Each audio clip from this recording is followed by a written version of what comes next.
Welcome everybody to Let's Talk About It. A podcast is a platform for real talk, real people, real topics, real conversation.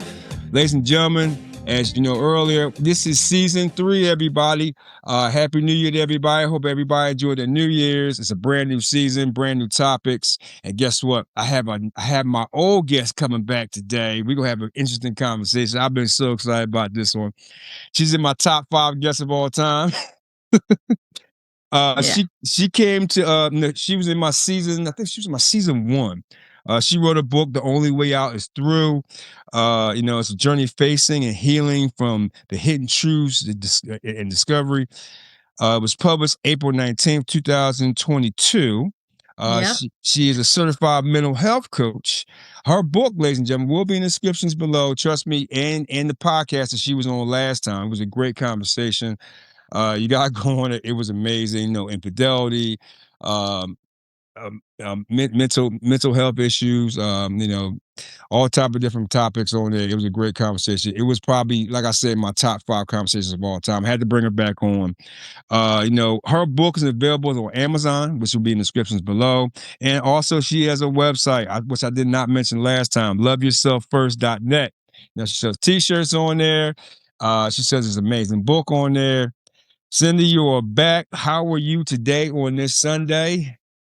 Hey, Lou. I'm good.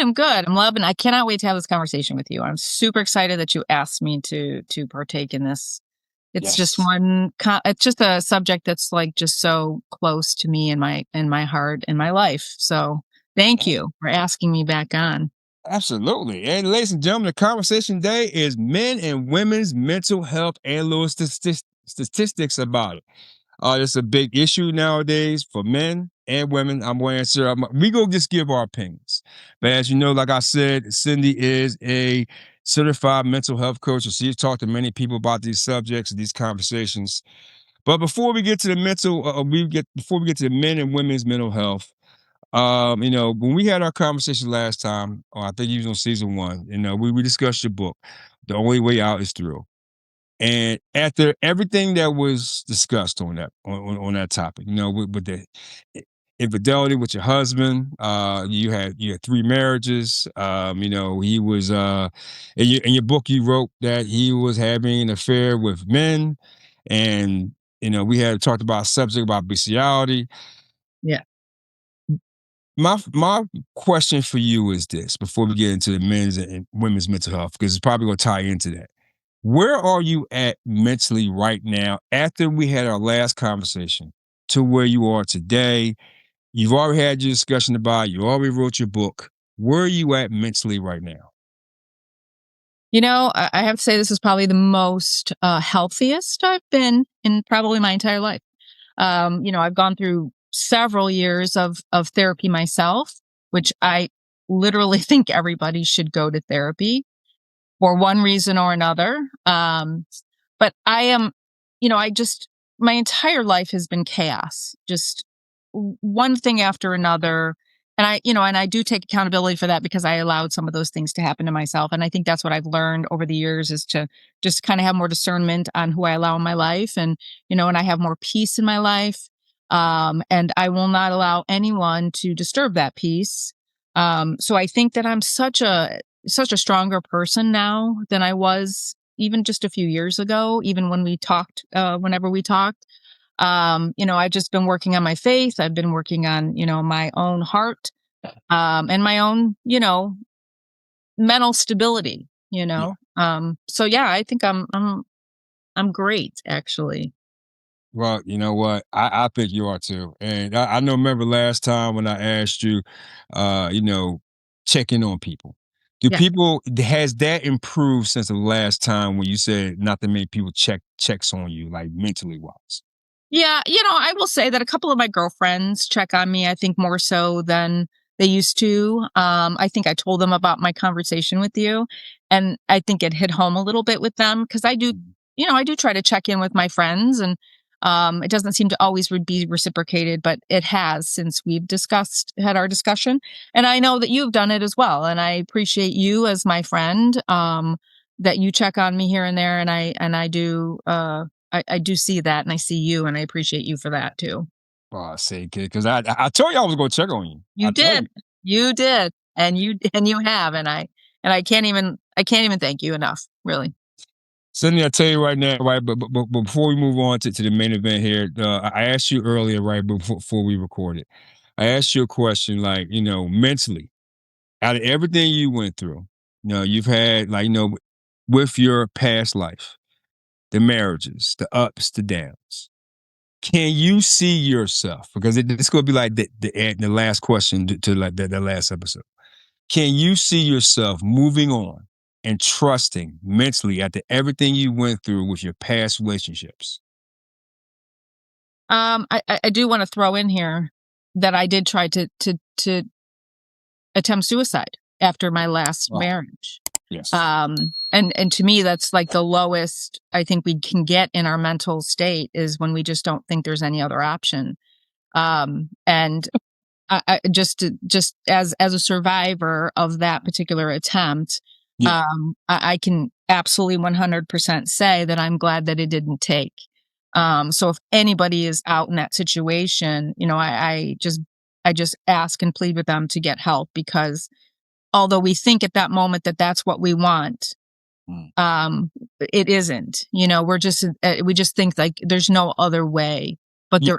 there's so many other ways that we can deal with our hurt hearts and our hurt minds, and I just want to throw that out there. So just reach out to somebody. I'm available. I will talk to anybody about it. I find it to be so important. So I did want to say that. Um, as for me going forward, like I do feel like I am ready to get into, some sort of relationship with someone. I do have more discernment. I know more so because I know more myself better. Yeah. I know what I'm going to allow and what I'm not going to allow. So I'm hopeful that there is someone out there that can match me and my energy and my requirements as I Mhm. also match theirs. I do feel hopeful about that one day that'll cross my path. Um, I will never allow my past to dictate my future. Got it. That's it's we've all gone through stuff, and this isn't for everybody. Maybe I have a girlfriend who's been through a lot of stuff, and she's perfectly so happy being alone. Like she will never entertain another person in her life. Got, And I support that. That's her journey, and that's what she wants. But for me, I do think I can trust somebody. I think I trust myself more, got it. be more to be a better picker, if you will, because I was Okay. a very bad picker back in the day. I mean, when we think so little of ourselves and we don't think we're worthy of things and, we don't think we're worthy of love that we're giving, Yeah. I think we do tend to pick poorly for a partner and, Huh. and accept things that happen to us in Hmm. those relationships. Yeah. Well, now I love myself more than I can even tell you. I know the value that I have, the worth that I have, and I know what I deserve. So I will not stop until I get that. And if it ever, maybe it won't come and that's fine too. I'm happy just the way I am. Okay. I love that. That's a great answer. Sin, how mental health differs between men and women. This Yeah. is the first one right here. How does it differ? The first one they say is common disorders. Okay, you ready for this one? Sure. It says women are more likely to be diagnosed with depression and anxiety, while men have a higher rates of substance abuse disorders and behavior issues like conduct of disorder and antisocial personality disorder. Like, where's your opinion about that one right there? I will say that I think that women are more emotional than men, right? So Oh yeah. we are more in touch with our ourselves and our needs and all that. So I think, and we tend to get more help, I think, in the mental, when we have mental health Mm. issues, where I think that's where men kind of lack. I think that people in general, not more so men, but just people in general, Got it. have this outlook of mental health as being a like you shouldn't be talking about it. I should be embarrassed if I even say that I have a mental health issue. And the stigma that's on mental health has got to stop. And I think that's why I talk so much about it with everybody. I talk about this, my suicide attempt. I wrote about it because I don't want to ever be afraid to let people know where I was at my lowest. Mhm. And I think that's a lot of us are afraid to do that, especially men, because I think men look at it as a weakness. I've got to be the strong one, or it's, someone's going to look at me and think differently or less of me as a man because I have a mental health issue. And I hoped to one day get past that stigma for everybody because Hmm. we all have, the desire to be the best. And Yeah. sometimes we need help.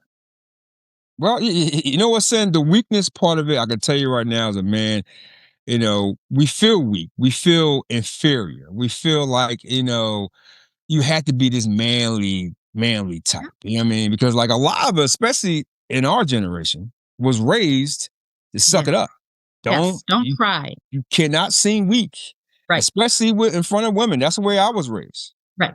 You know what I mean? You cannot seem weak. And especially, and I've said this before many, many times, men are more afraid to be weak in front of another man because men will try you. Will Yes. try you so bad. When you're having discussions with people, how many men have you talked to that felt that way? They felt scared because they felt weak to talk to their significant other or female. Like, is that a lot? Have you had these discussions with these men a lot?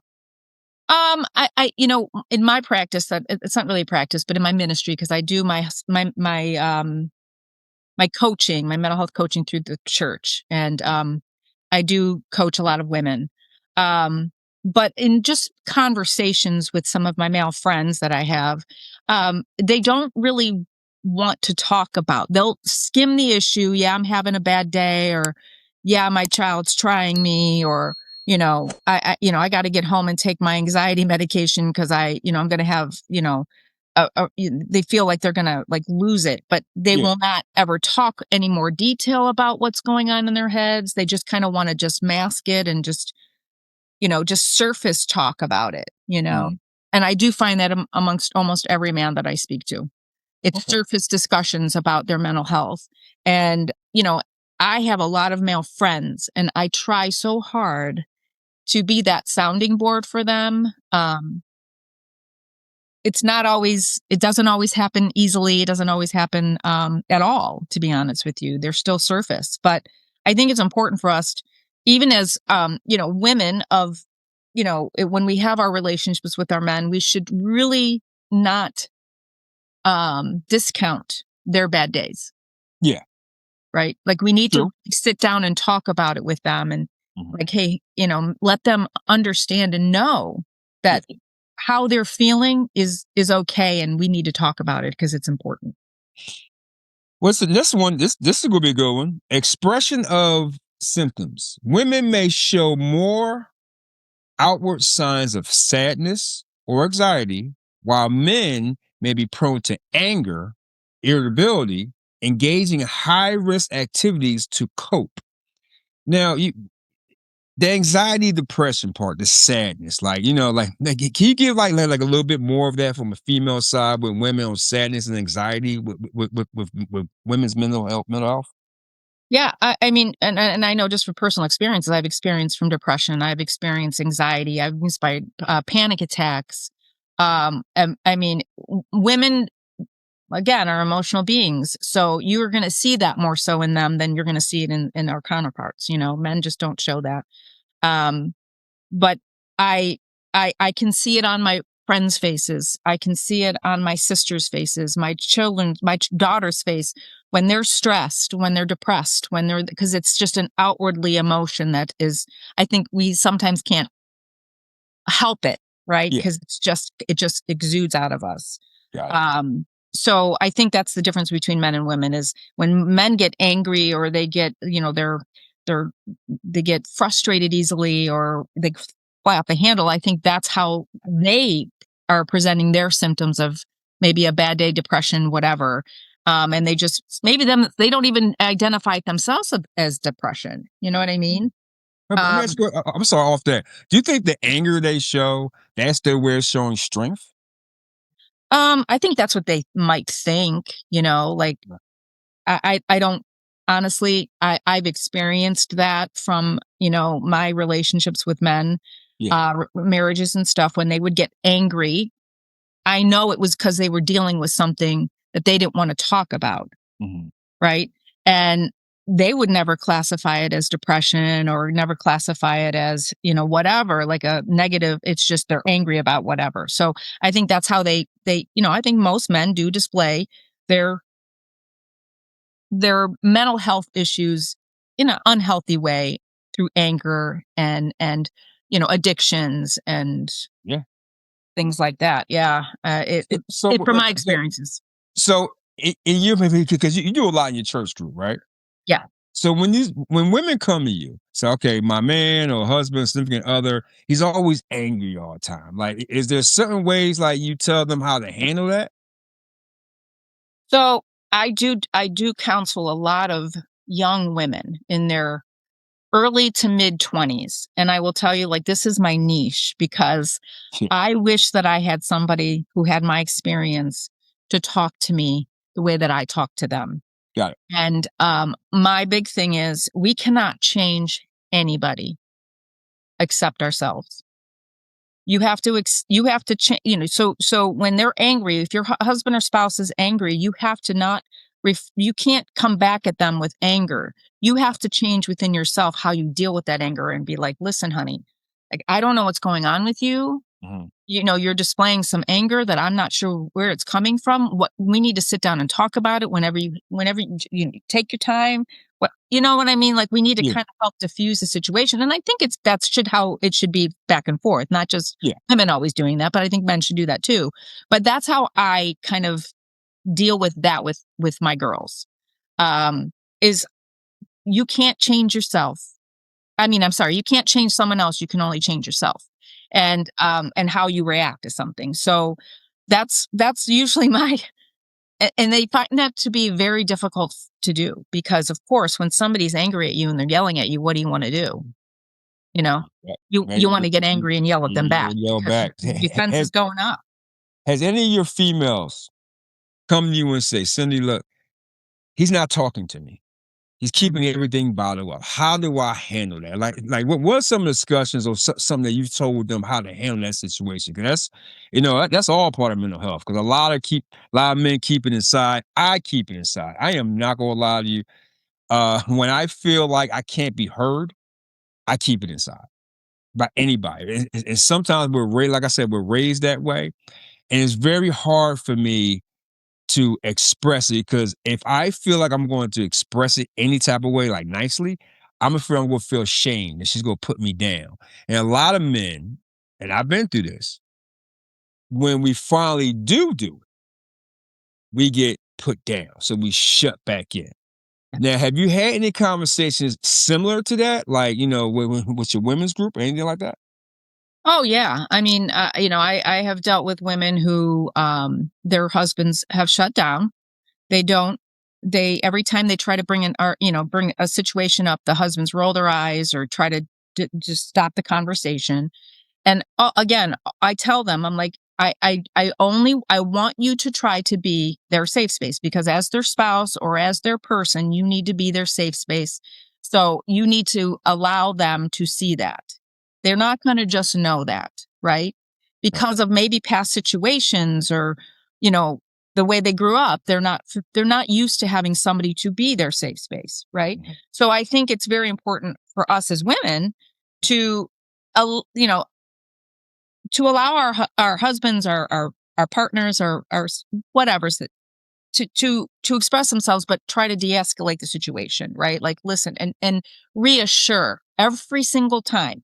Listen, babe, like, I know you're hurting, Mhm. um, but I'm here to. I want to be your safe space. Like, say it, Yeah. you know. And if they're not receptive to it, step back because maybe they're going through something, and then try again later. You know, like, Oh, don't stop that conversation with your person, because eventually they're going to see that you're not going to let up and you're really there for them. And, Got it. then they'll start to slowly, I think, bring their own walls down, because I think men put up walls too, right. Trust me. Yeah. Since you mentioned safe space, how can a man, in your opinion, give a woman make her feel safe? Because that's a big word nowadays. Now you gotta be able to make each person feel safe. How can a man, or maybe your women have come to you about that and asked you that? Like, what are some of the things you guys have talked about that? So it's usually it's usually me talking to them about how to be their safe space. Um, and that's a tough question, because I'm not a man. But I guess as a woman, how I would want to feel safe from Yeah. my man is, him listening to me without judgment. Mhm. Um, like knowing my cues, that when I look like I'm being, I'm distressed about something, that knowing, do I want to talk about it, or do I just need, to be held? Yeah. Just kind of giving me the space to be who I am, Mm. really. And I think that goes both ways, right? Like, Yeah. I think we need to allow our men to be themselves and Mm. accept them, in all aspects, right? Like, Yeah. and I'm not saying like it's okay for them to yell at you, because that's not okay. Like, I Yeah. don't think yelling is ever the answer to anybody. Like, I should never want to be yelled at or yell at someone. Yeah. True. Right? Like, we're adults. Like, we should sit down and have conversations. Hmm. And some of us didn't grow up that way. Some of us don't know how to do that. Hmm. So I think together as a couple, I think we need to do that together, and that's where I think like counseling is just so important, because, you don't, when you're in your relationship with somebody, you have to show them and teach them how to treat you.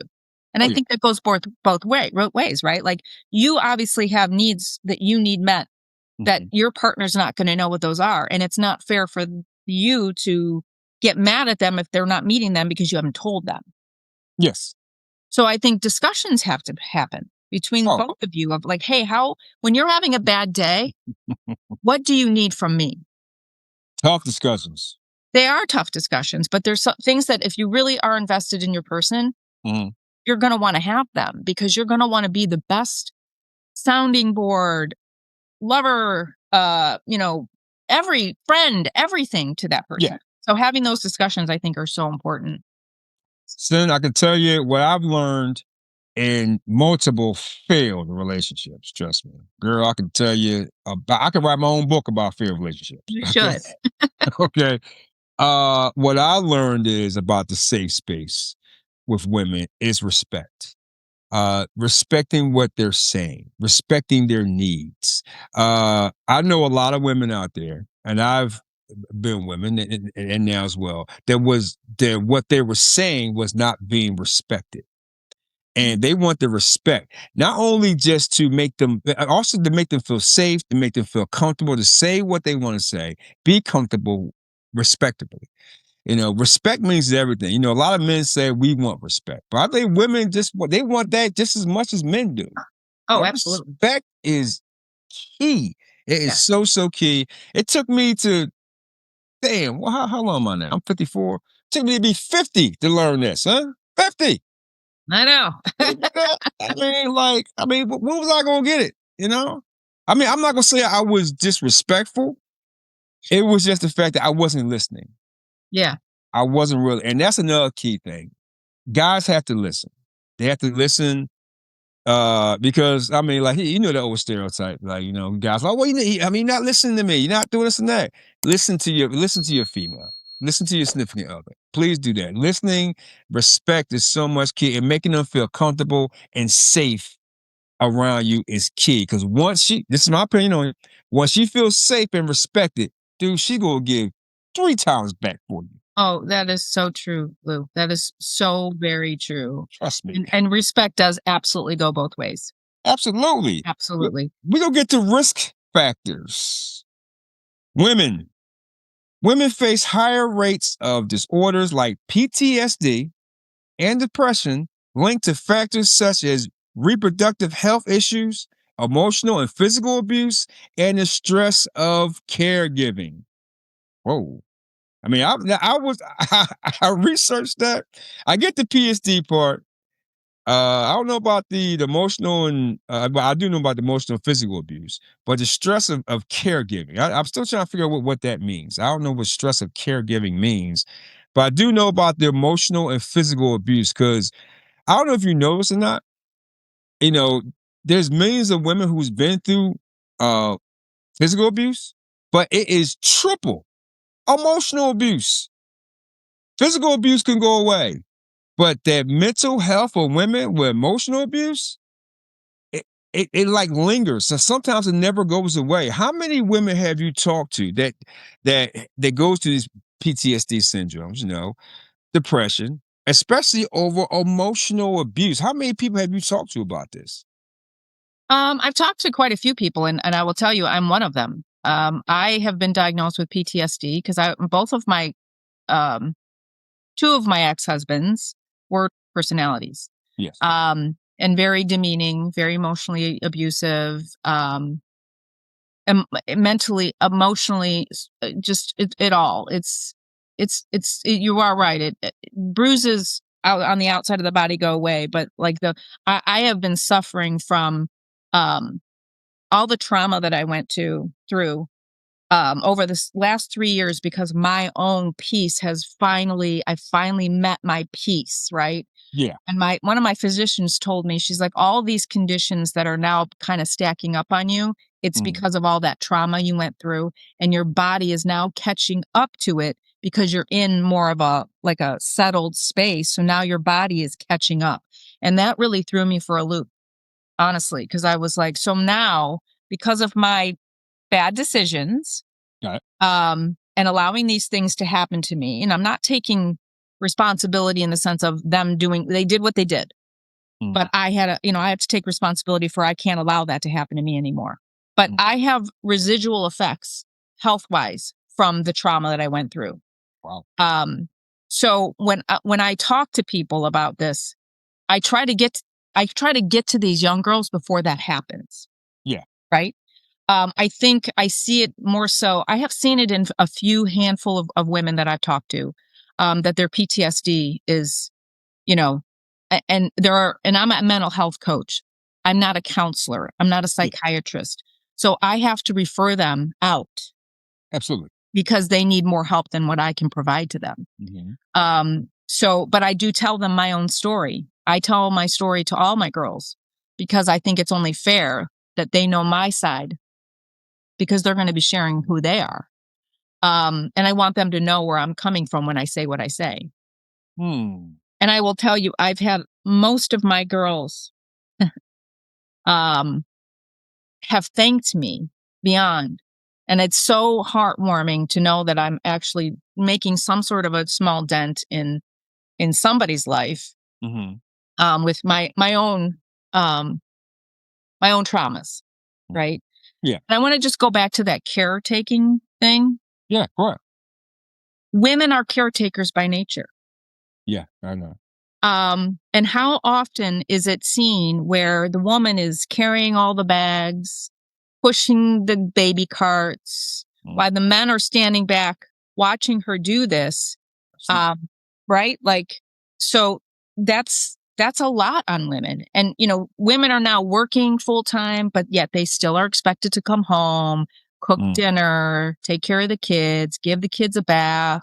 You know what I mean? So that caretaking is constant for them, but nobody's taking care of them. mhm.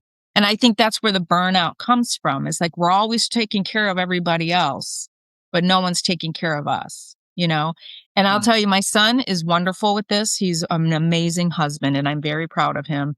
good. He helps out with everything with their son.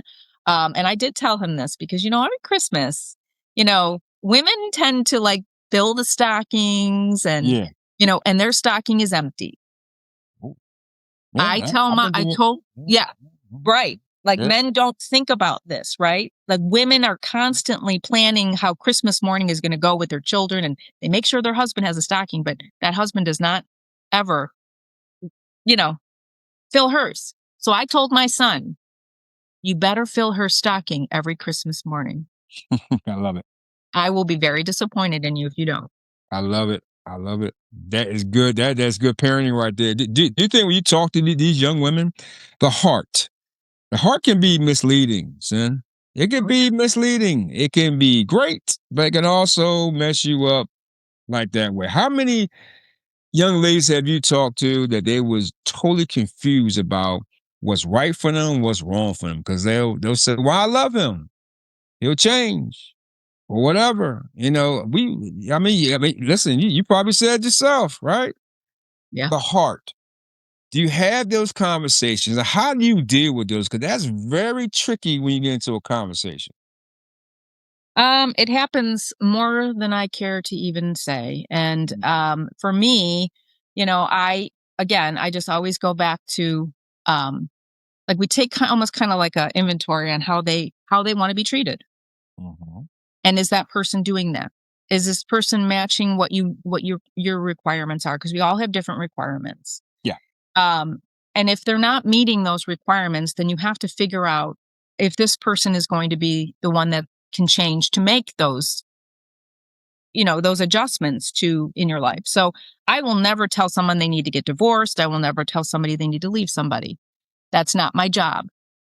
My job is to get them to see, you know, take accountability for yourself. And you need to tell your person what your needs are. And if they're consistent, we have to have boundaries and needs. And if those are not being met or those boundaries are being crossed all the time, then there's a lack of respect from your person. And that's needs to be addressed. And if you can have those hard conversations with your partner to say, hey, I know this is how it's been up to this point, but I've been kind of feeling however way you're feeling, and I really would like to talk about my needs and what I need from you Yeah. and what my boundaries are. And if they continually disregard that, then that should be your answer. And you get that confused a lot. I'm telling you. That's right. Back to risk factors for men. Men are more likely to experience negative consequences from substance misuse, including physical or psychological problems. I, psychological problems. Wow. I guess it's kind of like, I don't know, that considered like that narcissistic tendencies like that. Uh, Physical, including physical issues, physical problems, getting physically abusive. That's the way they're doing this stuff. That's just some of the examples they're saying. Substance abuse. Men do more substance abuse than women when it comes down to mental health. I've Mhm. seen it. I've never done it.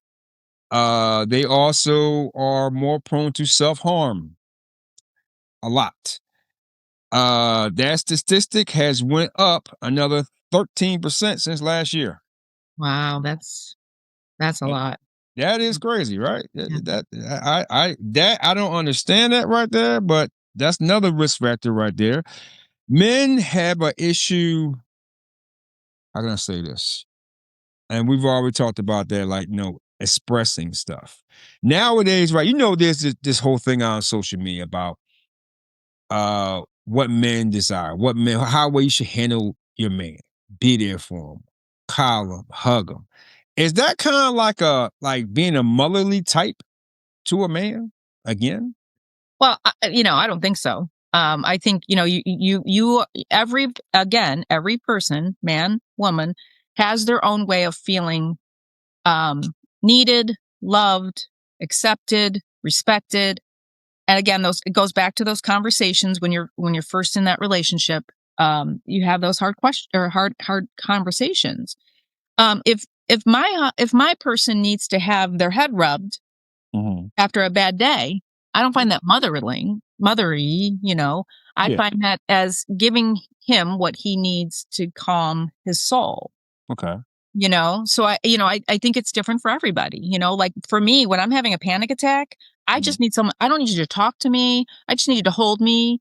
Like Mhm. those are my requirements, but somebody might need you to talk to them. I don't know. So I think it's important for you to find what your man needs or your woman needs in those tough times, right? Like we Oh yeah. we should never be putting our requirements onto somebody else. Like, I need to be held, so he must need to be held, right? Hmm. Okay. So, no, Okay. we need to All right. find out what his languages are, because right, it all goes back to our own love languages, right? And a love language is being there for our person when they are in need. Do you think that love language is connected to mental? I don't know if it's connected. Well, I mean, I don't know if it's connected to mental health directly. I think it could help um, soft soften up some people's, if you know how to if you know what your person's love language is, so you know when they're having a bad day, this is what they need. I think that will help de-escalate their bad day, Got it. right? Got it. If Got it. you keep like asking them questions and and they're like, I need 30 minutes when I get home of quietness. But they walk in the door and you're like pounding them. What do you want for dinner? What do you want to do tonight? What do you want to do? Ba, ba, ba, ba, ba, ba, ba. Yeah, I've been there. How was your day? Yeah. You're not doing anybody any favors, right? Like, you're going to cause arguments. You're going to cause their stress to go up. Your stress is going to go up. So learn that they need that 30 minutes and then come together and have your discussions about your day. So it does have some sort of impact on it, but I think it's more healthy, like a healthy way of dealing with people's mental health issues.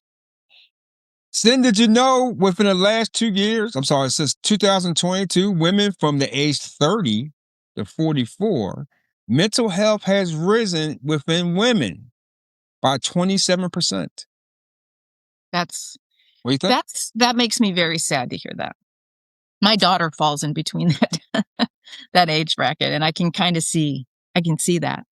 There's so much pressure at that age bracket, if they're not married, they don't have children, their biological clocks are running. Mhm. I'm sorry, it's just trying to find a suitable person. Mhm. It's just a constant. And I think also, and I'm just going to throw this out here in my opinion, Go ahead, in your opinion. that age bracket, because they're in such a rush to find that person, that we go onto these dating sites. Mhm. And dating sites, to me, I don't find them to be useful. I think they're a hindrance in our everyday life and trying to find somebody, and just communication in general. But like, it's a vending machine, Yeah. right? Like, oh, I'm talking to Susie, or I'm talking to John, and now oh, wait, Brad's looking pretty good. So you stop talking to John and you go talk to Brad. Well, how about you get to know John? You know what I'm saying? Like, let's take I just think that there's so much pressure with our social medias and dating, and the way we're dating has a lot Mhm. to do with that statistic. Well, the top 3 is marriage, right? Yep. That's number 3. Number 2 is loneliness. Yes. And guess what number 1 is? The most stressful one of all. Career. Oh, okay. Career. Women's Okay. careers have blossomed and high rise with degrees and job opportunities over the last 3 years. And to keep up with men's statistics, they are jumping men by 34% only at a certain level. Mm. So the stress of it is for them to work harder, get bigger, be better than the 34% of men are doing better than them. That's the stressful part. That's when the women's mental health is skyrocketing on that level. Yeah, I can see that. Women are always in competition with, the opposite sex in so many different ways, Mhm. and it should be equal, but because they're men, they're seen as more superior in certain aspects of things. So yeah, that is, women work just as hard as men, and sometimes harder. And Well, sometimes I think you guys work way harder than men. I ain't gonna lie to you. well, I will tell you in my own position, because I've been doing what I do for 28 years in Yeah. my job, and I will tell you there has been a weighted difference between the men, how men are treated and women. Um, Well, how way things are going now, son, I don't think that's changed no time soon. But no, let's I continue. don't think so. I don't think we're not going to solve that today. Yeah, right. Young women are 3 times more likely than young men to experience PTSD at all by 57%. These are young women from 18 to 34. What do you Wow. think about that? That's disturbing. I mean, PTSD, you've really got to go through some stuff, right? Like, again, I was diagnosed with PTSD after my second marriage. So I know what I went through. So if women that age bracket, 18 to 34, like that's such a young age What are for you them to going be through at that going. age? I mean, I'm sorry. what's happening at that age? I don't under, I'm not trying to downplay it, but is it the stress of what I said earlier? Career, marriage, dating? Is that's part of it? I do think that's it because I think once you turn a certain age as a woman, like you're like, oh, when are you going to get married? When are you going to have kids? Yeah. What do blah, blah, blah, whatever the questions are, women get asked a lot, get those questions asked to them a lot, more so than to men, I think. Like it's their responsibility, you know what I mean? To, Mhm, you know, so at 18, they're women, right? They're yeah. women. So they're out there trying to find their mate, or they're out there trying to find their way in their careers, or, you know, whatever. So I think I just think society probably puts a little bit more pressure on women to be the leaders that I believe men should be. Hmm. Young women with mental health. Now you say you talk to a lot of young women. Do you talk Yeah. to a lot of older women? Um, not in my my coaching sessions. No, it's mainly younger, 18 to 28 has been my jam. Yeah. I don't really have a lot of I've talked to a few, but it's funny because I have noticed a difference in my conversations with women Mm, that are my age. I'm 57. yeah. Like they're already like they're almost like they're not going to change. Like this is who I am. Like Well, I've already been through the junk. well, You know what I mean? yeah. Whereas the girls between 18 and 28, there's hope. Like they're going to change. They're going to see themselves. They're going to want better for themselves. Mhm. Not to say that women of my age don't want better for themselves because we do, Yeah. but I think we just are so like done with all the stuff we've been through that it's like, I did better off alone, like I don't even want to put up with that anymore or whatever. Mhm. I just think our tolerance levels are a little shorter because of we've been through a lot. Okay. The women like let's say like from 55 to like 62. Do you think they gravitate more to women their own age and have their own circles? And they're like, Yes. okay, I'm not going to do this anymore Yeah. with this and that. But don't you think there's some type of, I mean, like, don't they get like lonely at that point in time, or they just stick with their circle and that takes care of the loneliness?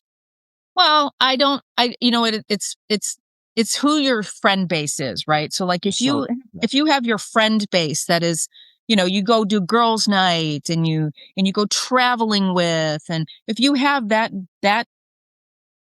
um population of people in your circle to mhm. be able to go and do those things. And I think your loneliness, like they're like, I don't ever have to worry about my girlfriend cheating on me. I don't have to worry Yeah. about my friend, not being there when I need them, and they're more tender when I tell them something. They actually give me some compassion and empathy. Whereas Mhm. men sometimes just tend to roll their eyes. They're like, oh, here we go again. Yeah. Can't deal with Yeah. their emotions, so they just try to fluff it off. Where women don't tend to do that.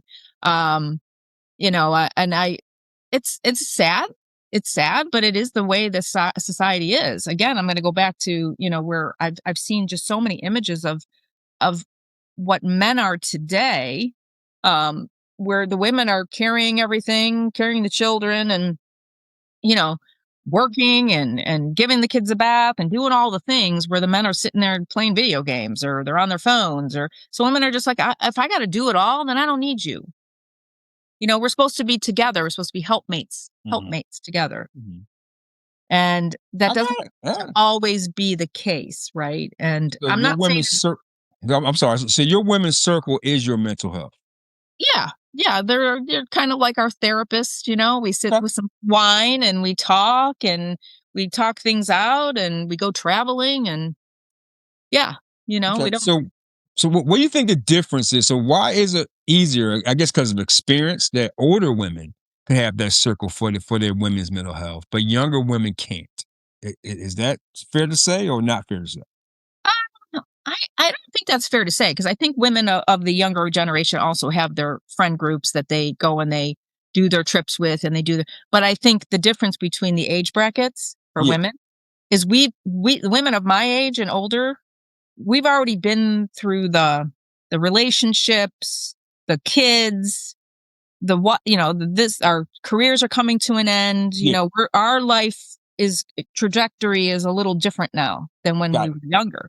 Okay. Where the younger generation, they have those friends, but yet their needs and wants are different because they want to have a family, they want to be married, they want to have the house, they want to do all those things that people my age have already done. So our outlooks are a little different. We still have our friend base, but Yeah.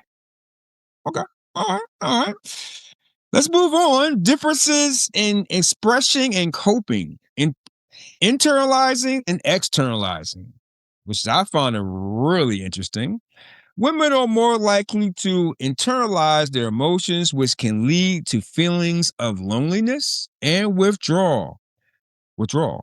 While men can externalize their emotions through aggression, imp- I can never pronounce his name word. um, impulsivity, I think it is. okay, they're impulses. Yeah. Yeah, impulsive or risk-taking behavior. Yeah. Their feelings. That's what they're saying. So the loneliness. And we talked about this before. Who do you think is more lonely, men or women? Now, they're saying it's women, but I think it's more men. I think it's equal, to be honest with you. Really? I think men, when they're lonely, they search for these unhealthy habits to take care of that loneliness, right? Like they might have, they go out and they drink a lot, or they go, they have multiple sexual partners. There's just whatever that avenue is for them. Oh, that's that Either, risk-taking behavior. That's what you're saying, right? That's the yeah, like risk-taking. risk taking behavior sometimes can, you know, be a mechanism to fill a hole of loneliness for men. I'm not saying women don't do that either, but I think more so men do. Um, Whereas, women, I think, do tend to, yeah, I think we're equally lonely. I just think men tend to show that loneliness a different way, where women do tend to be a little bit more. Like I just told I am lonely. Like I've been alone for quite a few years. I have my friend group. I have, my work. I travel a lot. I have my kids. I have my grandson. But it gets lonely to not have somebody to talk to every single day. But I Mm. don't really express that to anybody. When people come to you with relationships, men and women, majority women, um, how do they ask you this? Because I'm kind of curious as myself. If that person has been through they have mental health problems, and they feel that their significant other cannot basically not agree, but cope with their mental health. What type of advice do you tell them? Well, I mean, there are some levels of mental health that your spouse is not equipped to deal with. Your friends are not equipped to deal with. Um, and I think at that point in time, I will always either you search for someone to speak to, like that isn't in your situation that can like myself. I'm a mental health coach, so I have talked numerous things with people that they couldn't talk to their significant other about, right? Yeah. Because um, they didn't want to put the burden on them, or they didn't understand, or whatever.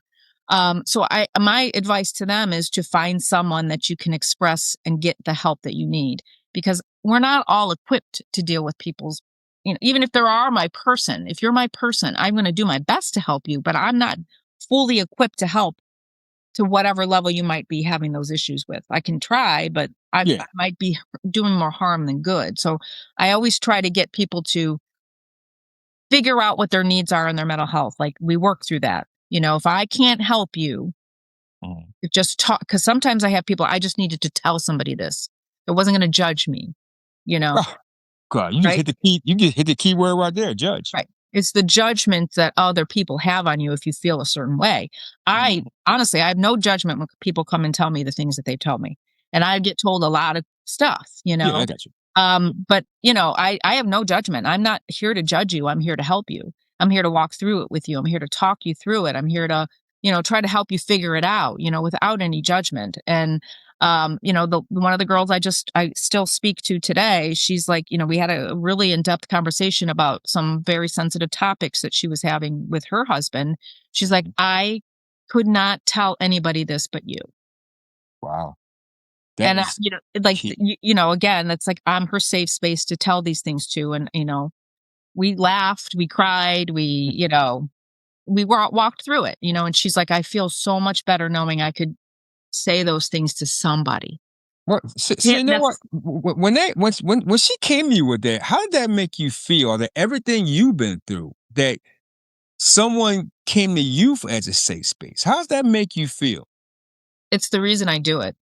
And I've had people tell me or ask me, like, if you could go back and have all that stuff that happened to you not happen, would you have a redo? And I said no, because this is where I'm supposed to be. Like I'm supposed to be giving. I went through all of that so I can be there for somebody else, and I know that. Yeah, I know that in my soul. So when I will tell you the very first person that I had come to me once I became a certified mental health coach, I wasn't sure if I was helping her. really. I was like, man, am I doing the right thing? Is she really benefiting from my conversations with her, from my whatever I'm telling her? And I asked her to write a gratitude list just for herself because of the things that she was going through. And I said, you don't have to share it with me, but she did. And she had me on that gratitude list. She was Wow, grateful for me. wow, And I cried all the way home because I'm like, this is why I do what I do. And it's a beautiful thing. I feel so lucky and honored to have people say those things about me or to be able to help them. So everything I went through was worth it just to be able to help somebody else. wow. I tell you right now, I wish I can get to that point to myself with people. I wish I can get there. I mean, you already know about mine's grieving because I'm doing a whole series on grieving. I actually have like two people coming on because grieving is one of the biggest. It's the second biggest, highest mental health issues for people, Yeah. especially around holiday time Yeah. or anniversaries. Dealing with grief, because a lot of people cannot deal with grief. It's up 32% in taking their own lives with grief, dealing with grief, Yeah. and it's mentally. I have gone through that. I'm actually going through it now, and it's hard for people like me to talk to someone, because they don't understand. A lot of people say, okay, well, find someone that will understand. Go to a counselor, go to a psychiatrist, go to a therapist, right? But in my opinion, Sin, I'm gonna ask your thought on this. It's kind of hard for me to go to someone if they have not gone through what I've gone through. When you lose a child, that's the hardest thing in the world you can go through. Now, they may have lost a child, the person I talked to, but it hits differently. Yeah. Everybody, because I would tell anybody, people who are listening, who are watching on YouTube and on audio, Apple, Spotify, iHeartRadio, I would tell you no parent should have to bury their child. Absolutely. That is a 100. feeling that I would not wish on anybody. Because that's how it's hard for me. Because people will say, go to a counselor, go to a life coach like you, right? And we can talk about it. you could listen to me. But in my mind, I'll give you a prime example. I'm sitting across from it and I'm talking about how I'm feeling, right? And we're talking about it. But in my back of my mind, I'm like, she's not going to get it. She hasn't gone through what I've gone through. So let's say like a person like me comes into your church or comes to you. I know it's kind of a difficult question to answer, like, but like, how you think you would possibly entertain that? Well, I mean, I know it's hard. it is hard, and I actually talked to somebody who had a miscarriage. Well, It was their very first, uh, you know, dealings with being pregnant, and they lost their baby. yeah. Um, and I did have a miscarriage 35, 6, 7 years ago, so it was a long time ago, right? Oh wow. And I told her that, like, and she was like, I'm so sorry you went through this, but I'm glad because you'll understand what I feel like. So I understand what you're saying, Lou. In your mind, you have to talk to somebody who's been through it to understand how you feel.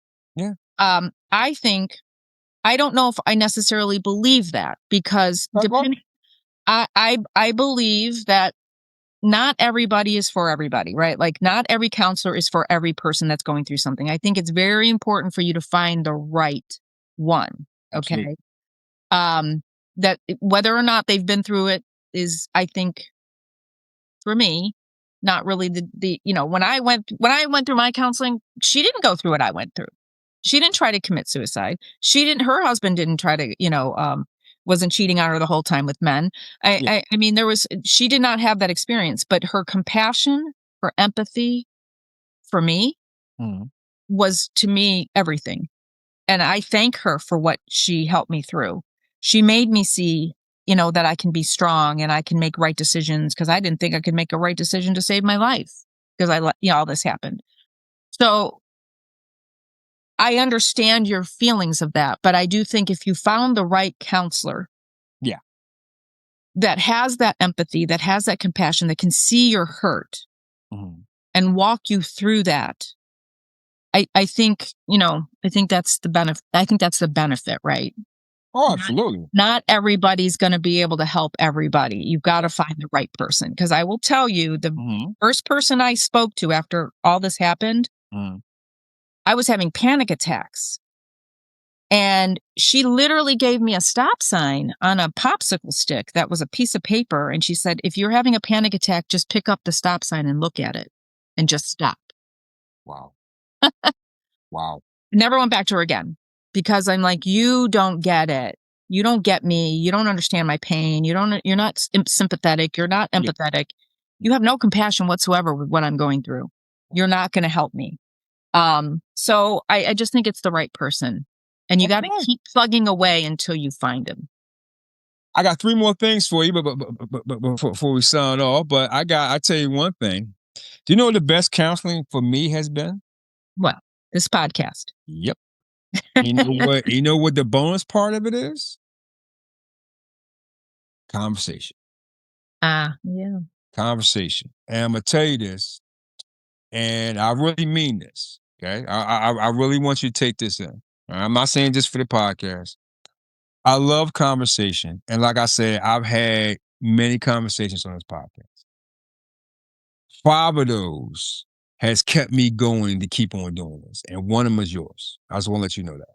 Okay. Oh, thank you. All right. I don't know what I did, but You know what? It's conversation. This is conversation. It's just having a conversation, seeing, hearing people's stories. I love conversations. I love interacting with people. It's very good. So just want to tell you that right there. well, thank you. That means a lot. All right. We gonna get to this one right here. Right. And no, you deserve to be loved. Everybody deserves to have respect.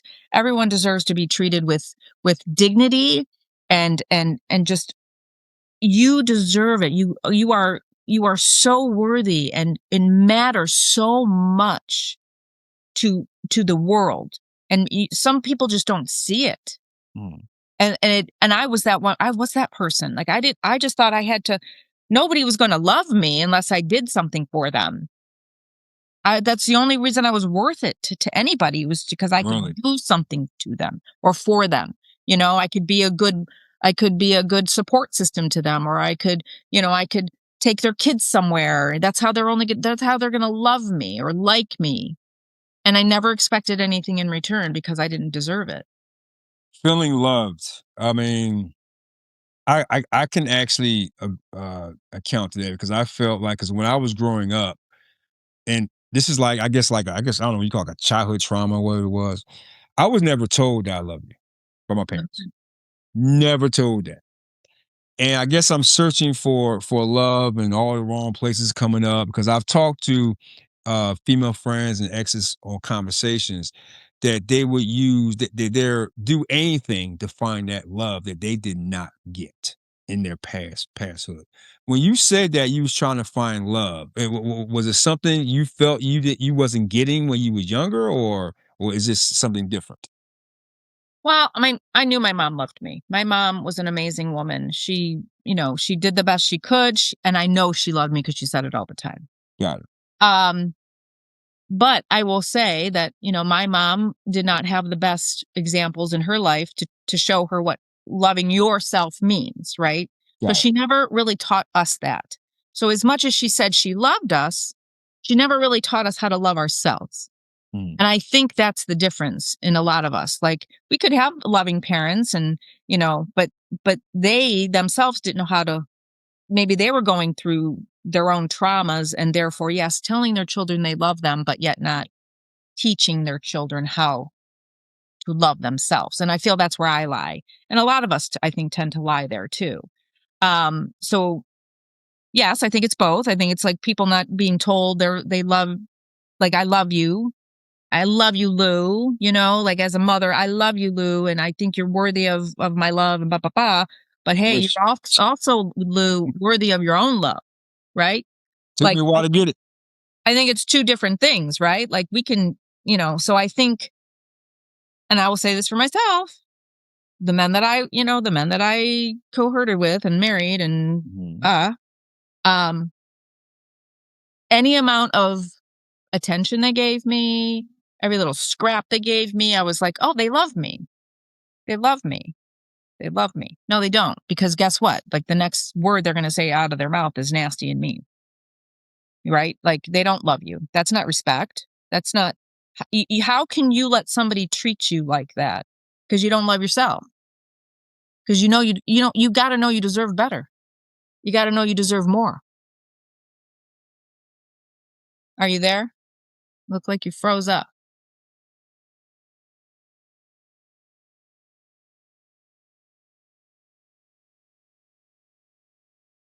Gotcha. Being loved by our parents versus being loved by another person, like our husbands or our girlfriends or boyfriends or whatever. I think there's differences in there, because I think it ultimately, in my opinion, comes down to us loving ourselves, and what we allow other people to do to us, to show us, to say to us.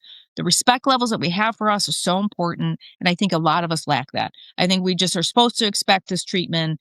No one else is going to come along that's better. Yeah. Um, you know, then that's not true. Like, we all deserve to love ourselves, to not allow things that disrespect us to happen. Sin, the last question I want to ask you is this: infidelity. You've been through it. How many women have come to you with this issue? And with your experience, and how has this affected their mental health with infidelity? Like, because you've already experienced this. I'm not gonna say that it's on your level from your book, which, by the way, everybody's on Amazon, and the link will be down below. Um, how do you talk to them about that? Because you've been through it, and how do you talk to them and not take it personal? I don't take it personal at all, because Okay, everybody's journey is different. got it. But what I would, and I have said this, because I have a few people that this has happened to. Yeah. Every person they've been to has cheated on them, Wow. and in their opinion, they believe that this is just the way it is. Really? I'm never going to find a person, a man, and because it's women that I'm talking to, Yeah, yeah. is not going to cheat on me. Wow. And I'm like, skirt, skirt, skirt. No, that's not true. Wow. Um, so I said, I'll tell them it's a bigger problem than, you know, you're one fishing in the wrong pond Yeah. because you don't think you're worthy of more. So you continue to search for those types of people because it's comfortable. Yeah. It's what you're used to. When in reality, that's not how it's supposed to be. That's not what God wants for you. True. We need to start looking at ourselves and giving ourselves our boundaries and sticking to them and not in the second somebody oversteps, check them. If they Mm. continue to overstep, they gotta go. That's how we stop this. Yeah. And that's what I tell my girls.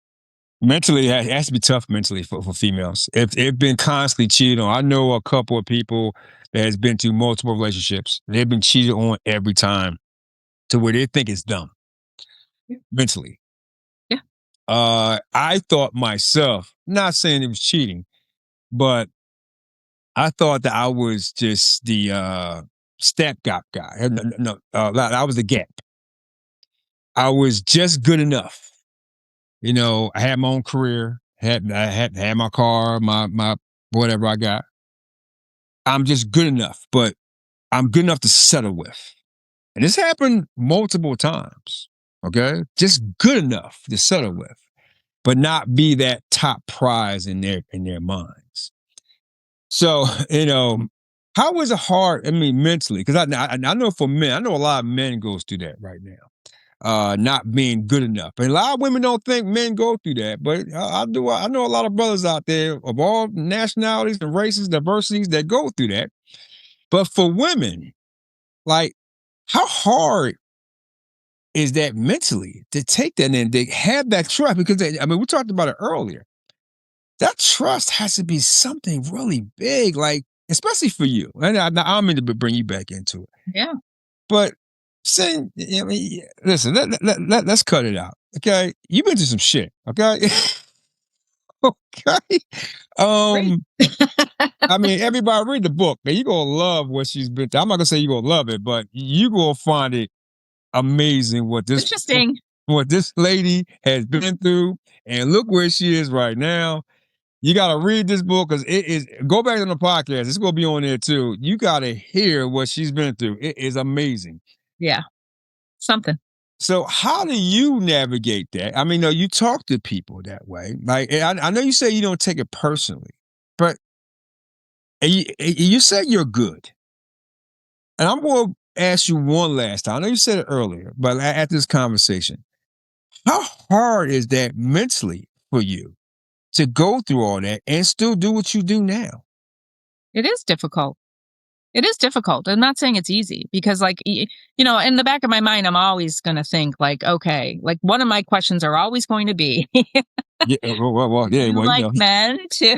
exactly You right. know what I mean? Like, that's my story, and that's something I never thought I would ever go through. So, I mean, of course, that is absolutely a question that I ask up front now. I'm like, hey, listen, this is going to be a weird question, but you know, but it's very hard for me to kind of listen to women think that this is all they deserve, right? Yeah, You think just because you've been cheated on all these times that that's all you're good enough for, and that's not true. And I think that's where I try to make the change, right? mm, Is their thought process on themselves, because I will tell you, I've had a few people, show interest in me over the years. mm, And I will tell you that the minute I feel disrespected or the yeah, minute I feel dismissed, mm, um, we're done. Right. Like my discernment now is so on point. mm, Um, and again, people make mistakes. I get that. Like, if they cross a boundary, they didn't know that was there. And you're like, hey, and you check them. And then they never cross that boundary again. Okay. yeah, I'm not going to hold that against you. That's cool. That's how we learn about each other. But true. but if somebody just comes right out of the gate and dismisses what I've been through, Mm, You're not even trying to understand me as a person, right? Uh, So I think the discernment is just so important, and I think that's what I try to get through to these women is Yeah. like the minute it feels off, it's off, and you got to go. Do not waste any more time. Don't think they're going to change. Don't think like it's going to get better. Don't try to, if they're a walking red flag, they're always going to be a walking red flag. That's never going to go away. I never had anybody talk to me like that. You know, like I'm so blunt about it. It's crazy. And maybe I'm not for everybody, and that's okay. But I'm not going to sugarcoat what I think, your feelings about yourself should be. No, you gotta be you. I That's mean, right. you gotta be comfortable. You gotta be you, and he has to accept you that for you. Like I said earlier, he has to respect who Right. you are. He Right. has to make you feel safe about who you are. You know what I Right. mean? And like you said, like if he go disrespect you, man, he got to kick To go. rocks, Right. If right? the anger starts showing because, you're stopping them from disrespecting you and they get Yeah, angry about it, you got to go. yeah. I Got to mean, go. Like no listen, more. I get it right there. So we're gonna wind this down from here, but I need you to give a final message to the audience, men and women's mental health. Give me a message that you feel is good for both men and women that can help them and navigate through life because it's a big issue nowadays. Yes. And ladies and gentlemen, I can tell I can talk to this young lady forever, but give me that final message, son. Well, I mean, I think it's so important. Again, I think I started the the podcast out by saying I think everybody should go to therapy, and I truly believe that. I really think the stigma of mental health needs to go away. Like mental health is just as important, if not more important, than your physical health. Yeah. And it should be talked about the same as if you broke your arm and you went to a doctor and you had them set your arm. My mind was broken. I needed to go have it reset. And I did. I talked to somebody. Like that's important and that should never be discounted for both men and women. And I don't think anybody should be dismissed or made fun of or felt like they're less than because they go and get this kind of help. So I plead with your audience, men, women, go get the help. And if someone's going to discount you for doing that, then they're not supposed to be in your life. You should have people in your life that support your physical and your mental well-being. And if they don't do that, they shouldn't have a place in your life. I love it. Ladies and gentlemen, this is the reason why I brought her back. Now she's in my top 5. And you see why? I love you, Lou. People watching me on YouTube, please like, subscribe, please give a comment, give a share. Also on audio, Apple, Spotify, iHeartRadio, especially my Apple listeners. I mean, I cannot thank you guys enough. That has gone through the roof. I love it, especially in the UK and Australia. My UK fans, thank you so much. I love this right here. I love it. I love it. I love it. Don't forget, ladies and gentlemen, her book, The Only Way Out is Through, will be in the comments and descriptions below. You can get on Amazon. She has a website called loveyourselffirst.net. You can even buy t-shirts. I mean, I forgot to buy a t-shirt last time. I'm gonna give me a t-shirt this time. So Sen, thank you so much for coming on. And ladies and gentlemen, I will bring her back on in the future. I'm not gonna tell her what it is yet. It's gonna be a surprise, but then she's gonna come I'll back come on. on anytime. You're gonna come back on in the future. So thank you so much for coming on today. I appreciate you. And yeah, you are one of my special guests. Thank you. Thank you. You are very special to me, and I appreciate you so much. All right. Ladies and gentlemen, thank you so much for tuning in to this week of Let's Talk About It. We will see you next time. And also, Happy New Year to everybody.